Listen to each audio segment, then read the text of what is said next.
Bonjour à tous l'équipe, bienvenue sur la chaîne Captain Trading. Donc aujourd'hui on va voir ensemble ma journée de jeudi, on va se la refaire en intégralité. Alors il n'y aura pas de fake, c'est-à-dire que ça va être uniquement des setups que j'ai pris, les méthodologies que j'ai appliquées pour les prendre et on verra aussi mes erreurs, les erreurs que j'aurais pu éviter et derrière on va voir pourquoi c'est ultra important de faire ces erreurs et à la fin de la journée, du coup je vous dirai donc combien j'ai banqué à la fin de la journée. Donc bonne journée avec une journée qui aurait pu être encore meilleure en évitant des erreurs. N'oubliez pas, en fin de vidéo, je ferai un petit concours du coup pour voir si vous avez suivi et derrière, je ferai gagner quelque chose de sympa. Donc restez branchés jusqu'à la fin de la vidéo.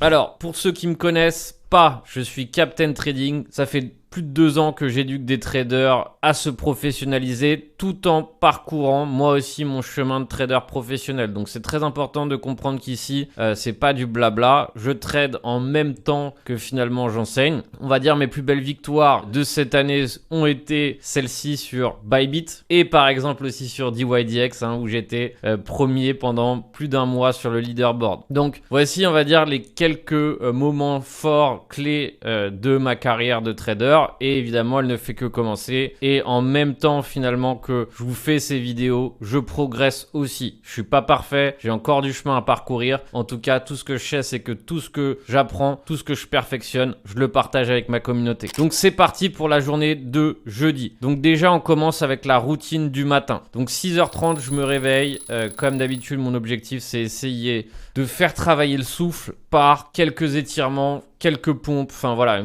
généralement je me pernais 25 minutes de gym en gros. Globalement ça peut être plus ou moins violent et plus ou moins intense en fonction de ce que j'ai envie, en fonction du matin. Il y a des matins où j'ai la pêche, d'autres je suis plus fatigué, etc. Derrière une fois que j'ai fait ça, je prends mon vélo, je pars avec mon chien, je fais un tour. Derrière il est quasi 8h quand je suis revenu, je me prends café, etc.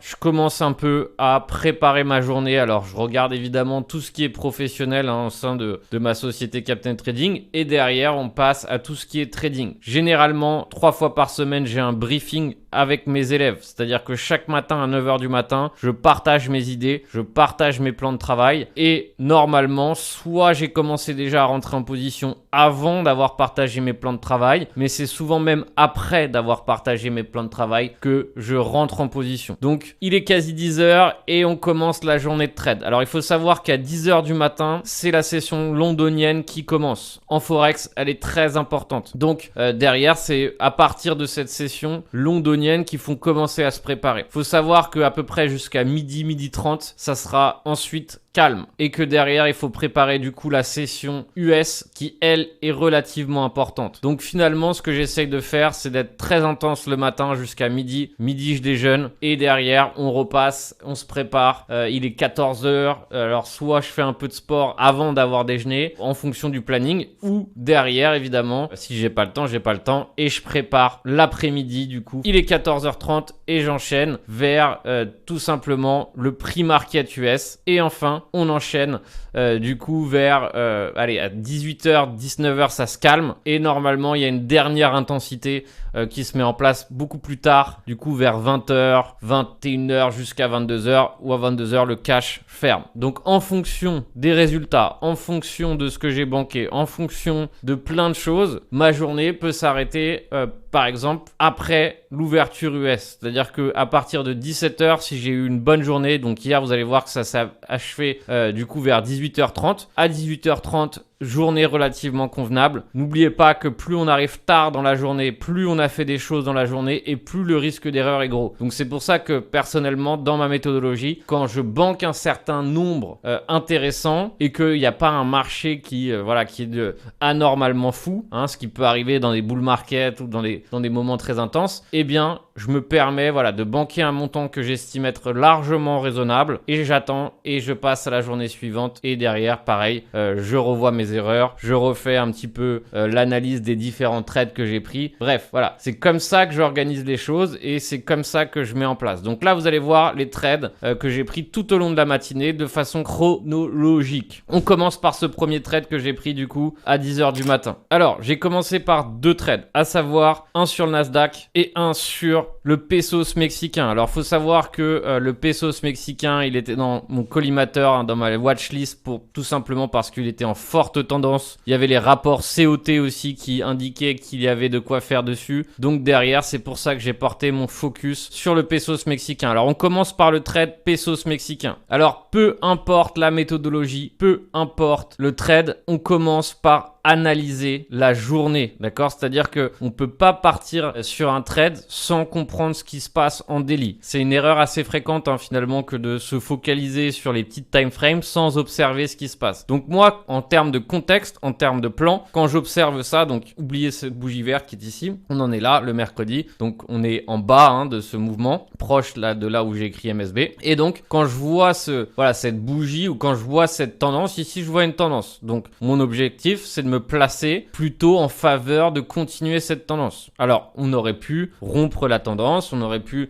très bien finir le mouvement haussier, c'est possible et encore une fois, ça peut arriver. La seule chose, c'est que je préfère spéculer. Il est préférable aussi de spéculer sur une continuation de cette tendance. Normalement, c'est plutôt intéressant de le jouer ainsi. Donc, mon plan, mon biais, prolonger cette tendance, me dire que le prix a de fortes chances d'aller chercher les prochains sommets. C'est ce qu'il a fait ici. Vous voyez qu'il est venu chercher ce sommet, ou en tout cas ce sommet ici à 18,40 fait partie, on va dire, des targets intéressantes pour chercher ou en tout cas pour prendre des profits par la suite. Donc quand je sais ça, c'est maintenant que je peux commencer à agir et maintenant que je peux commencer, on va dire, à me forger un plan de trading. Alors on rentre sur le 4 heures. Qu'est-ce qu'on remarque en 4 heures ou quand j'analyse le 4 heures, qu'est-ce que je vois? Alors par exemple, j'adore utiliser par exemple l'outil Fibonacci, d'accord? Je pars ici du creux, je vais vers le sommet et je définis mon équilibrium, un équilibrium qui se trouve ici à 17,90. Donc je sais qu'actuellement on est toujours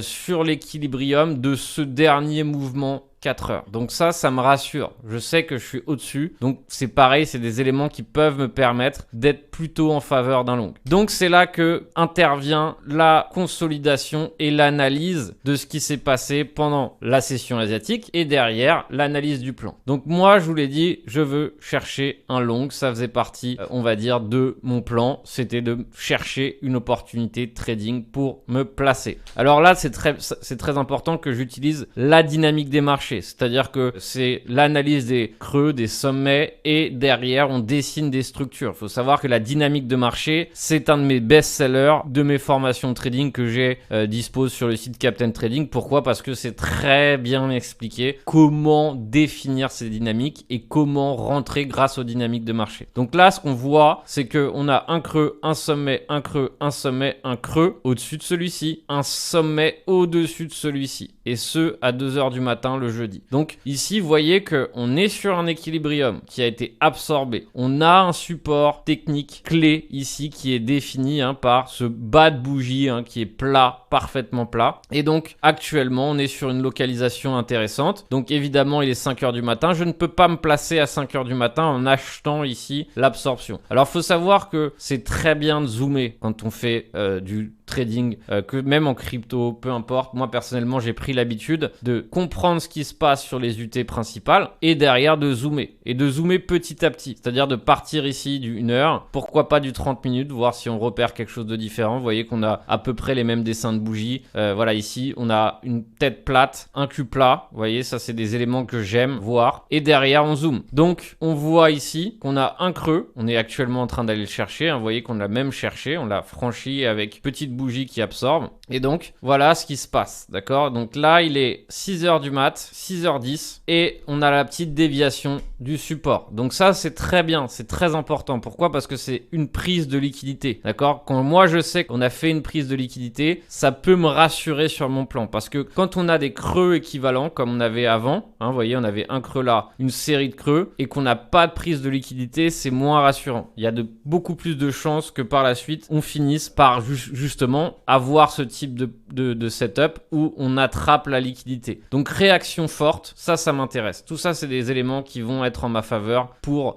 trader ce setup. Donc, on laisse la matinée se faire. On dessine un sommet au-dessus du précédent. On dessine un creux au-dessus du précédent. Et c'est là que petit à petit, on va dire, mon setup va se diriger et va se tourner. Boum, changement de structure. Ça allait très très vite, 8 heures du matin. Alors généralement, il est rare que je commence de trader avant la session européenne. D'accord? Pourquoi? Parce que très souvent, justement, la session européenne, donc encore plus la session londonienne, mais déjà si on commence avec la session, on va dire française, il y a déjà des restructurations de marché qui se mettent en place. Mais moi, ce que je vois ici et ce qui m'intéresse, c'est ça. C'est ce MSB, changement de structure. Ici, on a changé la structure sur les time frames 10 minutes. Donc, je sais que, on va dire, ma piste d'atterrissage en cas de pullback, hein, je sais que la zone qui pourra servir de support en cas de pullback se trouve ici. Et derrière, du coup, je sais que si je veux me placer proche de cette zone. Alors, encore une fois, ça donne pas un niveau parfait, mais ça donne une zone. Et quand on a une zone, on n'a plus qu'à du coup chercher un point d'entrée précis pour cette zone. Derrière, qu'est-ce qui se passe? Et c'est là qu'on peut commencer à zoomer. Donc là, mon plan d'action est en place. Je vois ici qu'il y a la réaction. Je vois qu'il y a le changement de structure. Donc je vois qu'on a absorbé la liquidité. Maintenant, mon plan est d'attendre un pullback pour me placer. Mon plan sera du coup d'avoir un point d'entrée le plus proche possible des 18 et ensuite avoir un stop loss assez serré.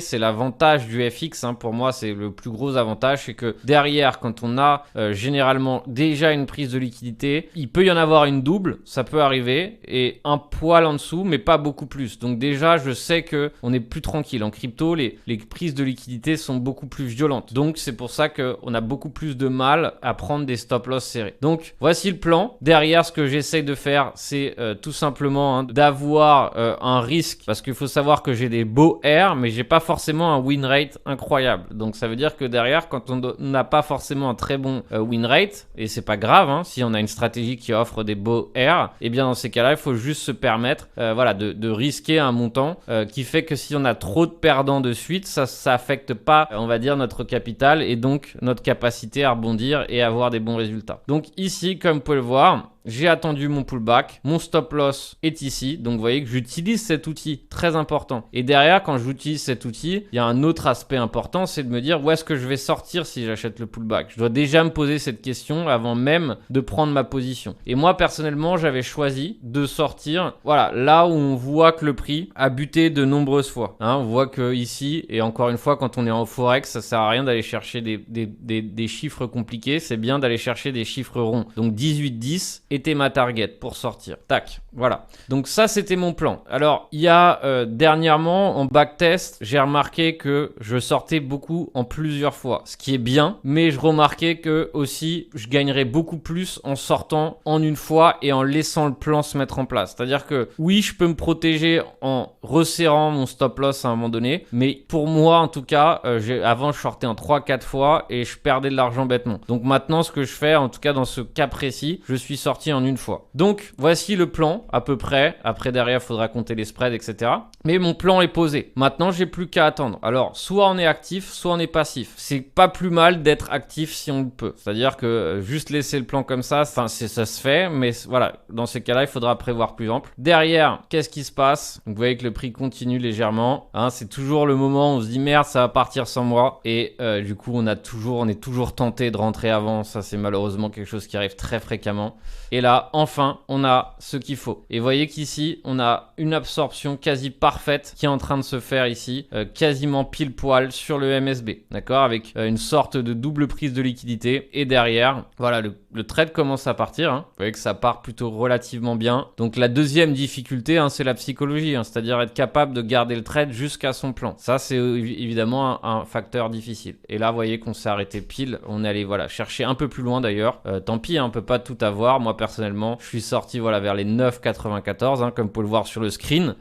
Donc, objectif, c'est pareil. C'est-à-dire que quand je vous fais des plans ici dans ces sessions coaching, bah, c'est pas de prendre des plans voilà, comme ça après coup. Non, j'essaye de faire en sorte que tous les plans, j'ai la preuve en appui que j'ai pris. D'accord? Parce que comme ça, derrière, il y a vraiment du sens. Donc, voilà pour ce plan. Vous voyez que derrière, on allait chercher les 16, 17, tant pis. Et derrière, il faut savoir qu'il est déjà 13h30. 13 heures, 1h15 avant la session US. Donc très souvent, qu'est-ce qui se passe? Ça déboucle et derrière, c'est mieux d'attendre la prochaine session. Donc personnellement, j'ai décidé ici de rentrer à nouveau par la suite pendant la session US. Et là, c'est là que va venir mon erreur, c'est que je suis rentré trop tôt. Et en plus, j'ai fait une double erreur. La première, c'était de pas attendre que mon point d'entrée soit exécuté, d'accord? C'est-à-dire que je suis rentré un peu avant, en étant, on va dire, en ayant la peur que ça n'aille pas, d'accord, encore une fois, peu importe son niveau, on peut avoir justement ce type de peur. Et du coup, je suis rentré un peu avant. Alors, double erreur, c'est que j'ai placé 2 fois le trade sans faire exprès, du coup, une erreur de manip sur MT5 où j'ai placé 2 fois le trade sans le savoir. Du coup, ça m'a fait une double perte, plutôt raisonnable, c'est ce que vous allez voir à l'écran, mais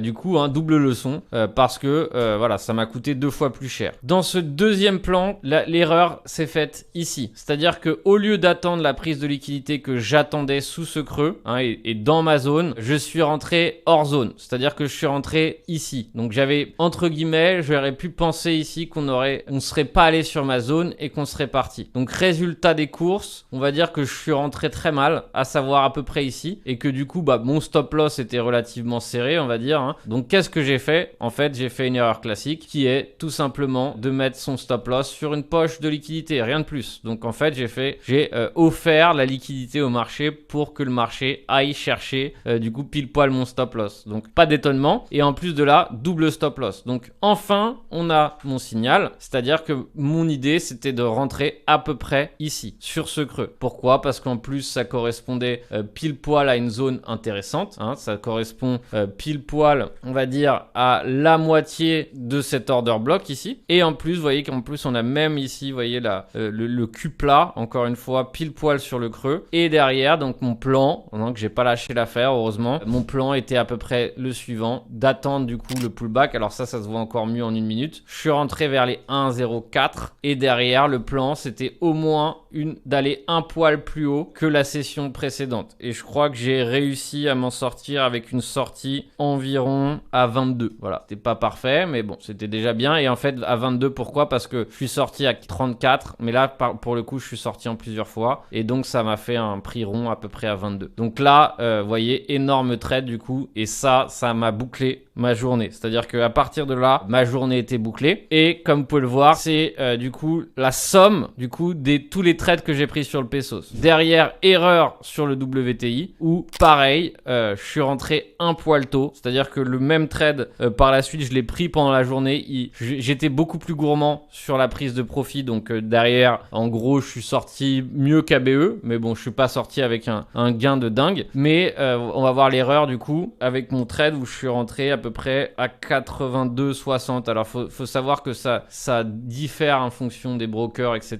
Mais voilà, le plan était là. Alors là, pour le coup, honnêtement, je suis rentré un poil tôt. Enfin, la zone était là, mais j'ai pas vraiment attendu la prise de liquidité. Et du coup, en fait, je me suis pris mon stop loss en fait dans ce cas de figure ici. Donc vous voyez qu'on a dessiné un creux supérieur. Donc là, c'est pas mal. Ça peut arriver dans des grosses trends, mais ça aurait été quand même préférable d'aller chercher ce creux. Et derrière, vous voyez qu'on l'a pas cherché, mais je suis rentré quand même. Et donc, mon objectif, c'était au moins d'aller chercher ici les 83, 84. Vous voyez que le prix était déjà venu, on va dire, hausser de façon assez violente. Donc du coup, moi, j'étais acheteur de pullback, bien que ça soit du contre-tendance, en me disant que peut-être ici, c'est quand même l'accalmie du mouvement qui est en train de se mettre en place. Et derrière, enfin, du coup, qu'est-ce qui s'est passé? Tac, énorme stop loss avec slippage, etc. Donc ça fait une belle perte. Voilà, ça fait partie du game. Et enfin, je l'ai repris par la suite. En fait, quand j'ai vu qu'ici, c'était juste une prise de liquidité, la seule chose, c'est que je suis sorti ABE derrière. Pourquoi? Parce qu'en fait, j'ai vu que le prix se retournait contre moi. J'avais un